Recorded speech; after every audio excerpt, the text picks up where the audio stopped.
नमस्कार दोस्तों, मेरा नाम है हेमंत और आप मुझे देख रहे हैं एचआर नॉलेज लेगुन्स यूट्यूब चैनल पर। आज हम बात करेंगे बाल विकास और शिक्षण शास्त्र की चाइल्ड डेवलपमेंट और पेडागोजी, जो सीटेट, यूपी टेट और तमाम तरह के शिक्षक भर्ती परीक्षाओं के लिए बहुत महत्वपूर्ण बिंदु है, उस पर बात करेंगे। बाल विकास और शिक्षण शास्त्र की बाल विकास की अवस्थाओं पर, यानी कि स्टेजेस ऑफ चाइल्ड डेवलपमेंट, यानी कि बाल विकास में कौन कौन सी अवस्थाएं होती हैं। तो अलग अलग किताबों में आप देखेंगे तो ये अलग अलग सीक्वेंस में दिया होता है, लेकिन अपने सीटेट के मुताबिक जो पिछले समय में क्वेश्चंस आए हुए हैं उनके आधार पर, और एक वैज्ञानिक है जिनका नाम है रॉस के आधार पर अगर आप देखेंगे तो आपको पता चलेगा कि जो बाल विकास की अवस्थाएं हैं वो मुख्य रूप से निम्न अवस्थाएं होती हैं।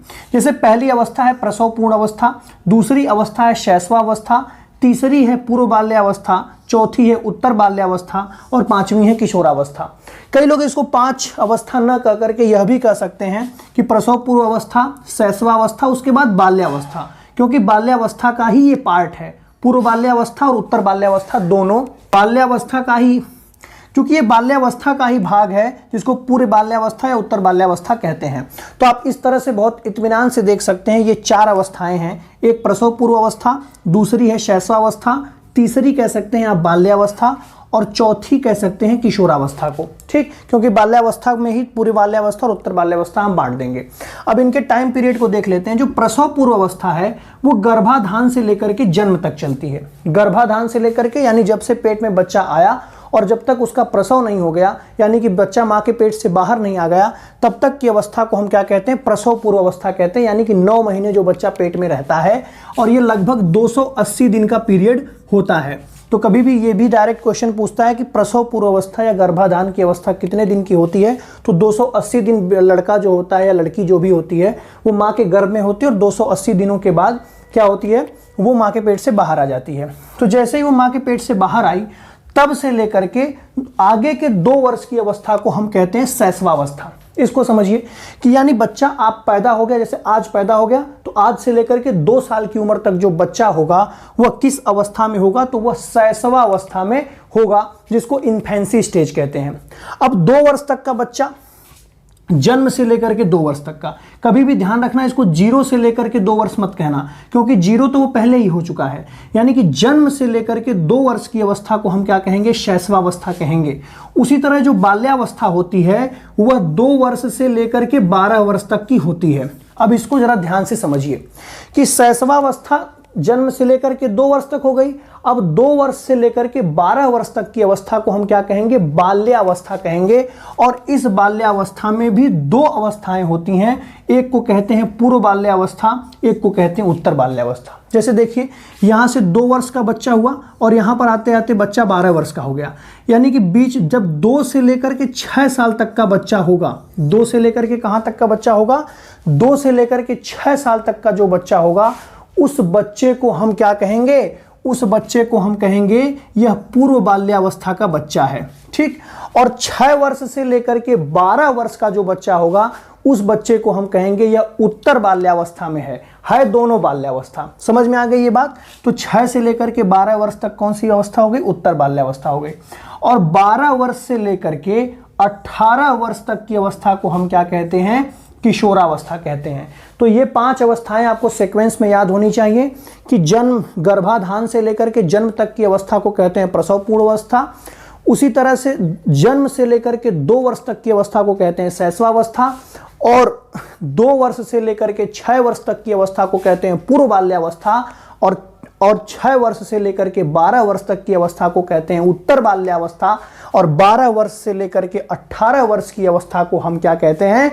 हम आसानी से कहते हैं किशोरावस्था। ठीक है, तो अब इन अवस्थाओं के बारे में भी अलग अलग बिंदुओं पर विचार कर लेते हैं, देख लेते हैं कि इन अवस्थाओं के बारे में किस तरह से क्वेश्चंस आते हैं और किस तरह से हमें उन्हें टैकल करना है।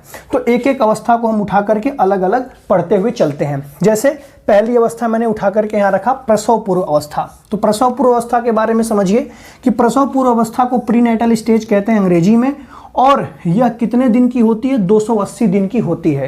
यानी एक बार बच्चा माँ के गर्भ में आया, वहाँ से लेकर के 280 दिन वह माँ के पेट में रहेगा, और 280 दिन के बाद वह बाहर आएगा, तब उसका वजन जो है 7 पाउंड का वजन होता है। यह भी क्वेश्चन सीटेट में आया हुआ है, 7 पाउंड का वजन होता है। अब देखो ये जो गर्भकालिक अवस्था होती है ना, ये गर्भकालिक अवस्था यानी इस देखो प्रसव पूर्व अवस्था कहें या गर्भकालिक अवस्था कहें, बात एक ही है। इसमें जो होता है विकास की गति बहुत तीव्र होती है, बहुत तेजी से बच्चा एक कोशिका से इतना बड़ा पूरा आकार ग्रहण कर लेता है बच्चा माँ के पेट में, यानी कि विकास उसका जो है बहुत तीव्र गति से होता है।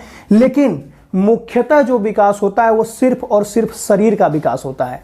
यानी जब माँ के पेट में बच्चा होता है तो सिर्फ और सिर्फ शरीर की आकृतियां बनती हैं और शारीरिक विकास ही हमें देखने को मिलता है, न कि कोई मानसिक विकास या संवेगात्मक विकास इस तरीके का देखने को मिलता है। ठीक है, अब आगे चलें। अब बच्चा पैदा हो गया तो पैदा होने के बाद जन्म से लेकर के 2 वर्ष तक की अवस्था को हम क्या कहेंगे? जन्म से लेकर के 2 वर्ष तक की अवस्था को हम कहेंगे शैशवावस्था। और शैशवावस्था का नाम शैशवावस्था क्यों पड़ा? इसका इन्फेंसी, क्योंकि शैशवावस्था के आप अंग्रेजी देखेंगे तो ना होगा इन्फेंसी, और इन्फेंसी शब्द को अगर तोड़ कर देखा जाए तो वह 2 शब्दों से मिलकर के बना है, एक है इन और एक है फेरी। इन और फेरी शब्दों से मिलकर के इन्फेंसी बना, जहां इन का अर्थ होता है अयोग्य और फेरी का अर्थ होता है बोलना। यानी शैशवावस्था को हम बोलने की अयोग्य अवस्था भी कह सकते हैं।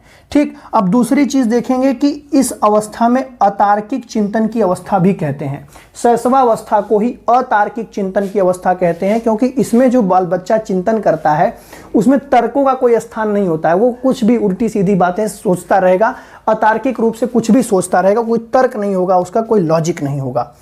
इसी अवस्था को जीवन का महत्वपूर्ण काल कहते हैं। बहुत इंपॉर्टेंट क्वेश्चन, एकदम स्टार मार्क करके लिखिएगा कि जीवन का महत्वपूर्ण काल किसको कहते हैं, क्योंकि उपनामों से क्वेश्चन पूछते हैं। तो शैशवावस्था को ही जीवन का महत्वपूर्ण काल कहते हैं, क्योंकि इसी अवस्था में क्या होता है, आगे जीवन की आधारशिला तय होती है। शैशवावस्था में ही जीवन की आधारशिला तय हो जाती है कि लड़का आगे चल करके क्या करने वाला है, जिस तरह का उसको माहौल में ढाला जाएगा, जिस तरह की चीज़ों को रखा जाएगा। क्योंकि जब लड़का पैदा हुआ कहा जाता है कि मिट्टी का पुतला होता है, और धीरे धीरे उसको बाहर आने के बाद उसके अंदर क्या होते हैं, शारीरिक विकास होते हैं, मानसिक विकास होते हैं, सामाजिक विकास होते हैं। तो इस तरह के तमाम तरीके के विकास की जो आप देखेंगे कि अवस्थाएं होती हैं, विकास के जो रूप होते हैं, तमाम तरीके के विकास के रूप दिखेंगे, लेकिन उसकी आधारशिला जो रखी जाएगी वह कहां पर रखी जाएगी? इसी शैशवावस्था में ही रखी जाएगी। इसको जीवन का इसीलिए बहुत महत्वपूर्ण काल कहते हैं। अब देखिए कि इसी अवस्था को क्या कहते हैं? अनुकरण द्वारा सीखने की अवस्था कहते हैं, क्योंकि इसमें क्या होता है, बच्चा बोल तो पाता नहीं है क्योंकि बोलने की अयोग्य अवस्था है, लेकिन लोगों को जब यह बोलते हुए देखता है तो वह वैसा ही अनुकरण करने की कोशिश करता है कि किस तरह से मैं भी वैसा ही बोलूं। लेकिन जब वह बोल नहीं पाता है तो वह चिल्ला करके रोने लगता है। इसीलिए क्या कहा जाता है कि यह अनुकरण द्वारा सीखने की अवस्था है। बार बार लोगों की बातों को सुन करके वह अनुकरण करने की कोशिश करता है, दोबारा बोलने की कोशिश करता है, लेकिन बोल नहीं पाता है। तो क्या, अब देखो जन्म से लेकर के 2 साल का बच्चा क्या करेगा, लेकिन अनुकरण द्वारा सीखने की कोशिश इसमें करता है। इसकी जो खास बात एक और होती है कि इस शैशवावस्था के अंतर्गत बच्चों में क्या होती है, निर्भरता पाई जाती है दूसरों के ऊपर, क्योंकि अभी वो बहुत अच्छे से चल फिर नहीं पाते हैं, बहुत अच्छे से अपने सारे दैनिक क्रियाकलाप नहीं कर पाते हैं। इसीलिए वह क्या रहते हैं, दूसरों के ऊपर निर्भर रहते हैं। तो इसे एज ऑफ डिपेंडेंसी भी कहते हैं, यानी कि निर्भरता की अवस्था भी कहते हैं। तो आपको मैंने 2 अवस्थाओं के बारे में समझाया, प्रसव पूर्व अवस्था और शैशवावस्था के बारे में समझाया। अब आगे पार्ट में देखते हैं वीडियो में पूर्व बाल्यावस्था और उत्तर बाल्यावस्था और किशोरावस्था के बारे में समझाता हूं। तो देखिए एक चुटकी बजा करके मैं मिटाता हूं ये स्टॉक, पूरा लिख करके आ गया आगे की अवस्थाओं के बारे में। तो बस तीसरी अवस्था, पहले मैं आपको 2 अवस्था समझा चुका हूं, जिसमें पहली थी प्रसव पूर्व की अवस्था और दूसरी थी शैशवावस्था। अब यहां पर समझिए पूर्व बाल्यावस्था, उत्तर बाल्यावस्था और किशोरावस्था को समझिए भाई साहब एकदम जबरदस्त तरीके से। देखिए पूर्व बाल्यावस्था क्या होती है ना, इसकी मैं पहले ही बता चुका हूं कि जो एज होती है वो 2 साल से लेकर के 6 साल तक की एज होती है, जिसमें इसको कह सकते हैं कि एकदम तीव्र विकास की अवस्था है। बहुत तेजी से लड़के के शरीर में, लड़के के हर एक तरह का विकास बहुत तेजी से होता है, इसीलिए इसको कहते हैं तीव्र विकास की अवस्था है। बहुत तेजी से विकास होने लगता है।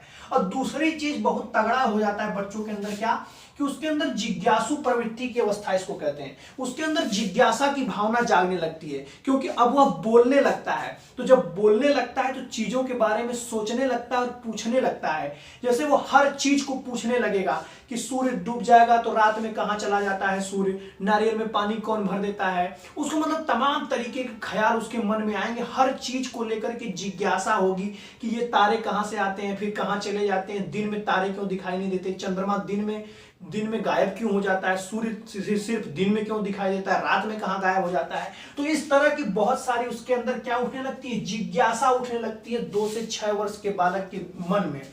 और दूसरी चीज आप देखें कि जिज्ञासा के साथ साथ इसको हम कहते हैं यह एक खिलौनों की अवस्था है, टॉय एज हम इसी को कहते हैं। बहुत इंपॉर्टेंट है, एकदम नोट कर लीजिए जबरदस्त तरीके से कि खिलौनों की अवस्था किसे कहते हैं, टॉय एज किसे कहते हैं। तो हम कहेंगे अर्ली चाइल्डहुड को ही हम क्या कहते हैं, टॉय एज कहते हैं, खिलौनों की अवस्था कहते हैं। भाई साहब कुत्ता, बिल्ली, रोबोट और उसको साइकिल, मतलब जितने तरह के खिलौने आप बच्चे को दे देना सब कुछ कम है उसके लिए। भाई साहब एकदम जबरदस्त तरीके से वो क्या करता है, खिलौने विलौने से खेलता है। इसको टॉय एज कहते हैं, 2 से 6 साल का बच्चा है। दूसरी चीज इसको कहते हैं समूह पूर्व की अवस्था, यानी कि अभी सिर्फ वह खिलौनों से खेलता है। लड़का लड़की अपने दोस्तों के साथ अभी वो खेलना नहीं शुरू करता है, या खेलना शुरू भी करता है तो बहुत कम, बहुत इंटरेस्टेड नहीं होता है।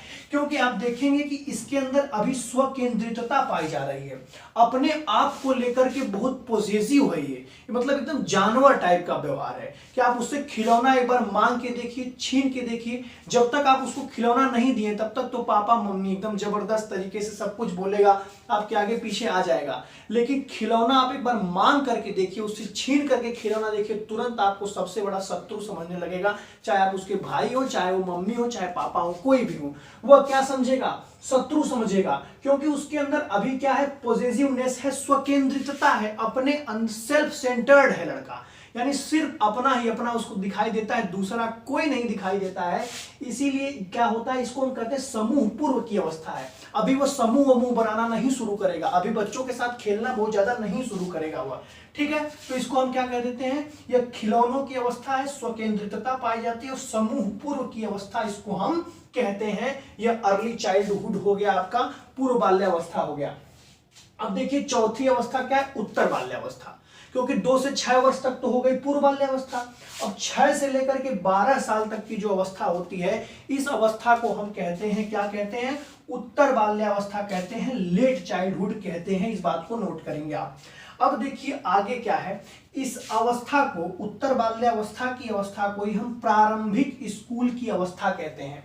प्रारंभिक स्कूल की अवस्था कहते हैं, क्योंकि इसी समय जब 6 साल का लड़का हो जाता है, इसी समय मम्मी पापा ले जाकर के एडमिशन करवाते हैं, कहां पर, स्कूलों में। आजकल तो लोग थोड़ा जल्दी करवा दे रहे हैं, लेकिन यही असली एज है, जब 6 साल का लड़का हो जाए ना, तब स्कूल में ले जाकर के एडमिशन करवाइए भाई साहब, एकदम बहुत बढ़िया काम चलेगा आगे। इसीलिए इसको प्रारंभिक स्कूल की अवस्था कहते हैं। इसी को हम चुस्ती की अवस्था कहते हैं। चुस्ती की अवस्था मतलब एकदम स्मार्ट एज है, यही बालक एकदम स्मार्ट बन जाता है, खेलने लगता है, कूदने लगता है, दौड़ने लगता है, मतलब हर एक क्रियाकलाप, मतलब कुल मिलाकर कह लीजिए हर तरह के खेल खेलता है लड़का, एकदम बहुत बढ़िया तरीके से। चुस्ती की अवस्था इसको कहते हैं, स्मार्ट एज कहते हैं, स्मार्ट एज कहते हैं। और साथ के साथ इसी चुस्ती के साथ साथ इसको गंदी अवस्था भी कहते हैं। क्यों?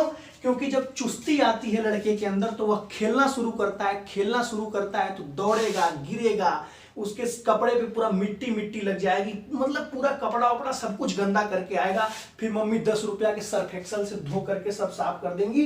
तो ये गंदी अवस्था भी इसी को कहते हैं, उत्तर बाल्यावस्था को। अब इसको ही हम क्या कहते हैं, समूह की अवस्था भी कहते हैं। क्यों? क्योंकि अब यह लड़का क्या करता है, समूह में खेलना शुरू कर देता है, अपने बच्चों की एक गैंग बना लेता है। तो इसी को ही हम क्या कहते हैं, गैंग एज भी कहते हैं, यानी समूह की अवस्था भी कहते हैं। समूह की अवस्था इसी को कहते हैं, क्योंकि इस अवस्था में भाई चुस्ती आ गई है, बच्चे के अंदर चुस्ती आ गई है, तो एकदम दौड़ भाग रहा है, समूह बनाकर एक कबड्डी वबड्डी सब कुछ खेल रहा है, तो गंदा भी हो रहा है, उसका कपड़ा वपड़ा सब, तो गंदी अवस्था कह दिया। और इसी अवस्था को ही हम नैतिक विकास की अवस्था कहते हैं, और जीवन का अनोखा काल भी कहते हैं। नैतिक विकास, यहीं से देखिए कक्षा वगैरह में नैतिक शिक्षा भी पढ़ाई जाने लगती है, क्योंकि ये सब पढ़ाएंगे तभी तो नैतिक विकास होगा। तो उत्तर बाल्यावस्था में लड़के का क्या होता है, नैतिक विकास होता है, इसीलिए नैतिक विकास की अवस्था कहते हैं। और साथ में जीवन का बहुत अनोखा काल है, बहुत यूनिक एज है, यूनिक स्टेज ऑफ लाइफ है। इसको भी आप एकदम नोट करेंगे। इसमें जितनी बातें मैं बता रहा हूं ना, सब कुछ एकदम डायरेक्ट क्वेश्चन पूछता है, इसी पे क्वेश्चन आते हैं, इसलिए इसको ध्यान रखेंगे बहुत ध्यान से।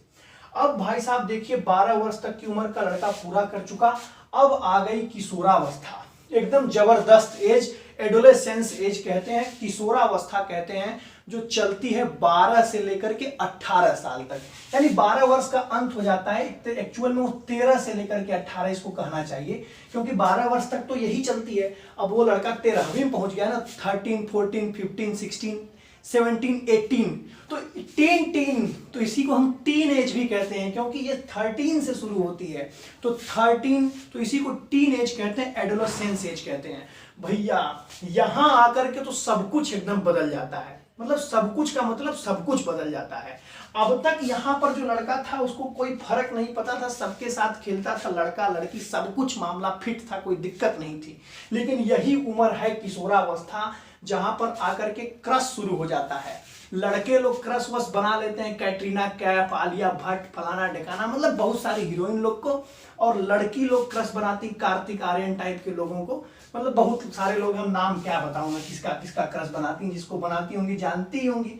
तो यह किशोरावस्था जो होती है ना, इस किशोरावस्था में ही आज बहुत सारे परिवर्तन होते हैं। एक तो शारीरिक परिवर्तन बहुत ज्यादा होता है, मानसिक स्तर पर बहुत परिवर्तन होता है, और साथ के साथ आप देखेंगे कि संवेगात्मक स्तर पर परिवर्तन होगा। मतलब आप समझिए कि हर तरीके के विकास का एकदम रास्ता ही खुल जाता है, और लड़के को अचानक सब कुछ बदल जाता है। दुनिया कुमार विश्वास अच्छे लगने लगते हैं, आलिया भट्ट अच्छी लगने लगती है, बॉलीवुड अच्छा लगता है, दर्द भरे गाने अच्छे लगने लगते हैं, सब कुछ बदल जाता है एकदम।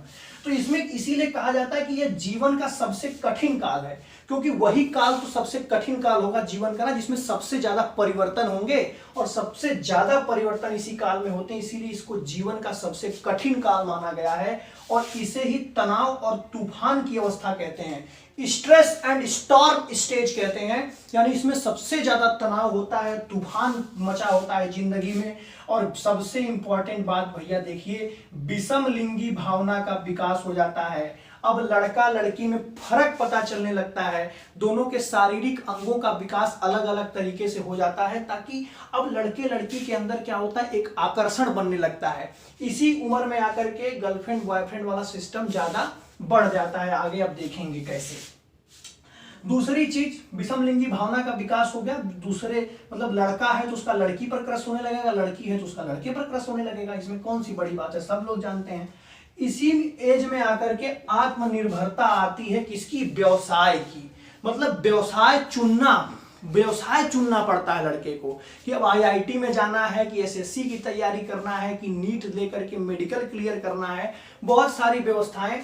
आगे आदमी व्यवसाय अपना चुन लेता है कि आगे करना क्या है, एंटरप्रेन्योरशिप करना है, कि मतलब कुछ भी वेस्टेज बहुत कुछ चलता है, लड़के करते हैं, तो इसी में व्यवसाय चुन लेते हैं लड़के। ठीक।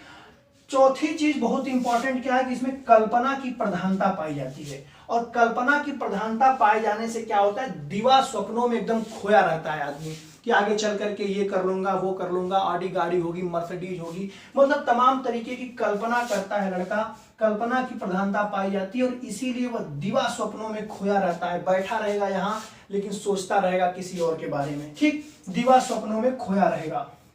जनन अंगों का पूर्ण विकास हो जाता है बच्चे के अंदर, यानी कि अब वो क्या कर सकता है, बच्चा पैदा भी कर सकता है। मतलब बच्चा, जनन अंगों का विकास होने का मतलब क्या है, कि वह जनन कर सकता है। अब वो क्या कर सकता है, बच्चा पैदा भी कर सकता है। अभी तक वो बच्चा था, लेकिन यहां पर आकर के वह बच्चा नहीं रहा, अब उसके अंदर क्या आ गई है, अब उसके अंदर मां और पिता बनने की टेंडेंसी आ गई है, यानी जनन अंगों का पूर्ण विकास हो गया है।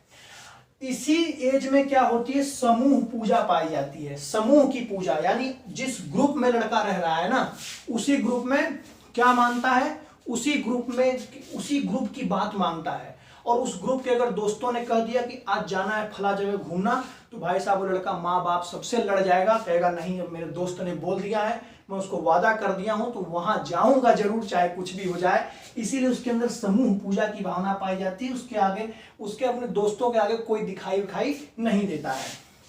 और जब समूह पूजा की भावना पाई जाती है, इसी से होता है क्या, टकराव की अवस्था होती है, यानी माँ बाप से टकराव होता है। एक एक आदमी से, एकदम क्रांतिकारी लड़का होता है इस टाइम पर। लेकिन धीरे धीरे जब आगे बढ़ता है तो उसको चीजें समझ में आ जाती हैं, तो फिर वो धीरे धीरे ठंडा हो जाता है। लेकिन ये एज जो होती है भाई साहब ना, इसमें लड़कों को बड़ा संभालना पड़ता है। इसी अवस्था में कभी कभी बच्चे नशे की लत पकड़ लेते हैं। इसी अवस्था में, मतलब सब कुछ आप तो जान ही रहे हैं, उसमें बताने की क्या बात है, ठीक है। तो ये अवस्था बहुत खतरनाक अवस्था होती है। और इस अवस्था में क्या होता है, किशोरावस्था, किशोरावस्था 12 से 18 वर्ष, इसी को ही हम क्या कहते हैं, टीन एज कहते हैं, ठीक है। ये समझ में आ गया होगा आपको। तो ये कैसा लगा आपको वीडियो, ये कमेंट करके हमें बताएंगे। और अगर वीडियो अच्छा हो, कंटेंट ठीक हो, तो आप औरों को भी शेयर करें, ताकि हमारा भी हौसला बना रहे, हम भी आपके लिए वीडियोस लेकर के आते रहें। इस तरह की वीडियोस और भी हमारे चैनल पर आएंगी। इसीलिए अगर आपको भी सीटेट की तैयारी करनी है या किसी प्रतियोगी परीक्षाओं में जो शिक्षक भर्ती जो मेनली है उनकी तैयारी करनी है, और सीडीपी जिसमें पढ़ना है आपको, चाइल्ड डेवलपमेंट पेडागोजी, आगे और भी कक्षाएं लाने की हम कोशिश करेंगे, तो आप चैनल को सब्सक्राइब कर दीजिए और लाइक का बटन भी दबा दीजिए। बहुत बहुत धन्यवाद।